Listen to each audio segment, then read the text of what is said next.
intervenir au niveau de l'agriculture et du tourisme. Donc, au niveau de l'agriculture, rappeler que l'agriculture en Brande est un pan important donc, de l'économie drômoise. On dit régulièrement de ce département qu'il est une petite France. Il y a une quinzaine d'AOCAOP, autant d'IGP. Nous sommes le premier département d'agriculture biologique de France. Nous sommes souvent dans les premiers au niveau des départements de France dans plusieurs filières, que ce soit les plantes aromatiques et à parfum, que ce soit la viticulture, que ce soit l'arboriculture. Certes, il y a des problèmes dans l'élevage, mais qui sont, il faut les prendre à la hauteur de l'enjeu départemental, qui sont sans commune mesure avec ce que vivent les agriculteurs en Bretagne. Il y a quelques problèmes dans le Nord-Drôme, c'est une réalité, mais il faut quand même prendre la mesure des choses et dire aussi que même si les mesures de porter du lait dans les écoles étaient intéressantes, nous ne sommes pas quand même dans la situation de la sortie de la guerre où les enfants avaient des problèmes de nutrition et avaient des problèmes de consolidation personnelle. Voilà, avoir et où le lait prenait toute son importance. Donc il faut faire, je pense, de ce point de vue, attention. Donc un département fort en termes d'agriculture, un département important en termes d'emploi agricole, un département important en termes aussi de transformation agricole, où tout ce qui est l'agroalimentaire marche relativement bien dans ce département. Et de ce point de vue, on peut souligner, après des années difficiles dans l'agriculture, après une année difficile dans l'agriculture, après des années compliquées sur les plantes aromatiques et la parfum, après des années où nous avons rencontré malheureusement, il ne faut pas laisser à garde des problèmes de charcas, surtout les vergers sur les plaines de la Lance. Il faut quand même constater que cette année, l'année qui s'écoule, l'année 2015, a été en termes agricole une année que l'on peut qualifier de correcte. Il reste effectivement ces problèmes de l'élevage avec la problématique du loup, avec la problématique de la portée, de la signification même de ce qu'est l'élevage dans ce département, mais j'ai vu que vous assuriez la continuation du plan que vous avez lancé, du plan sur toute la filière ovine. Voilà. Donc c'est quelque chose d'important. Et pour, bien sûr, pour porter tout ceci, nous avons un appui intéressant. Il y a toutes les filières agricoles, bien sûr, mais ce travail partenarial, nous le conduisons main à la main depuis des années, nous semble-t-il, avec notamment la Chambre d'agriculture de Drôme, qui est un partenaire important avec les élus sur tous les territoires, avec des techniciens, avec le savoir-faire, des compétences, voilà, quelque chose qui est exercé depuis des années, je crois, à la satisfaction de tous. Et là, donc, j'en viens aux subventions de fonctionnement, puisque je suis surpris donc, que la subvention attribuée chaque année à la Chambre d'agriculture soit en baisse significative cette année. 25 000 €.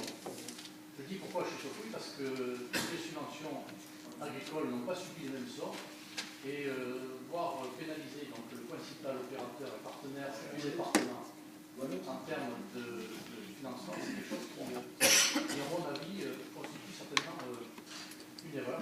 Je dis comme je l'entends. Donc ça, c'est important, me semble-t-il, à souligner, à moins que ce soit une erreur, ce qui est peut-être aussi, en tout cas, la subvention passe de 267 000 € à 252 000 €. C'est une baisse quand même relativement significative. Voilà, donc ça c'est le premier point. Le second point, c'est qu'on a parlé, j'ai évoqué l'agriculture biologique. Vous savez que beaucoup de choses reposent en termes d'agriculture biologique sur le fait qu'il faut assumer les conversions. Donc il y a un plan de conversion qui avait commencé à être élaboré pour voir comment on pouvait faire en sorte que les conversions en matière d'agriculture biologique soient réalisées. J'aimerais savoir où en est ce plan sur la problématique des conversions qui nécessite bien sûr un partenariat important, l'effort de tous. Mais pourquoi je le dis? Parce que si nous n'assurions pas ce plan, il y a de fortes chances que nous basculions et que nous ne soyons plus le premier département en agriculture biologique de France dans quelques années. Voilà un peu ce que je souhaitais exprimer donc, au niveau agricole. Après, en termes touristiques, donc, là aussi, deux mots sur la loi NOTRe. Moi, je pense qu'il faut rester prudent parce que la loi NOTRe, sur ce secteur-là, indique clairement que les choses pourront être établies, partagées, discutées entre la région et le département. Ce n'est pas tous les domaines de la loi NOTRe qui posent ces conditions. Donc, la loi NOTRe est plutôt ouverte en termes de tourisme sur le sujet. Elle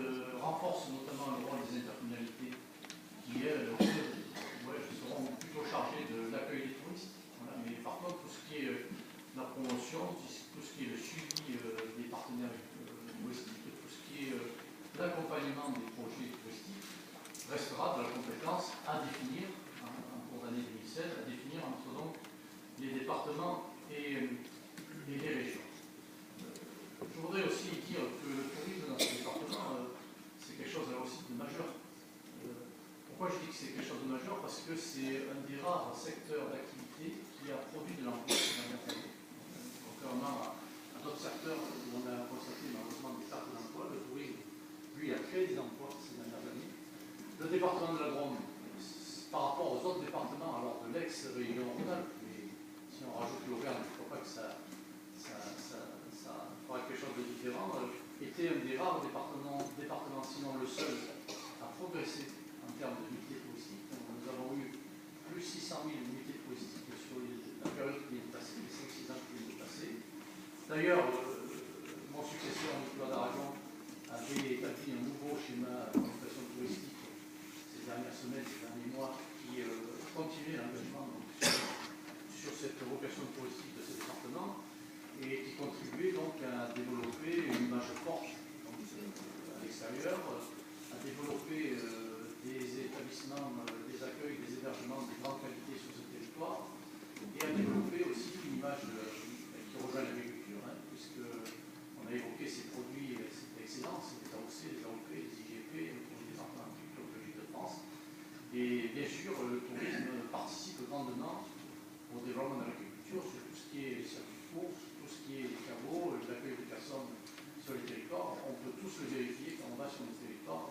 C'est quelque chose de relativement important.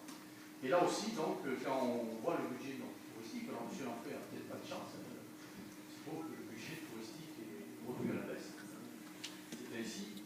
En tout cas, on voit deux choses. D'une part, on pointe que tout l'accompagnement sur les offices de tourisme et la Fédération des offices de tourisme connaît une baisse là aussi notable, puisqu'on passe de 532 000 euros à 464 000 euros.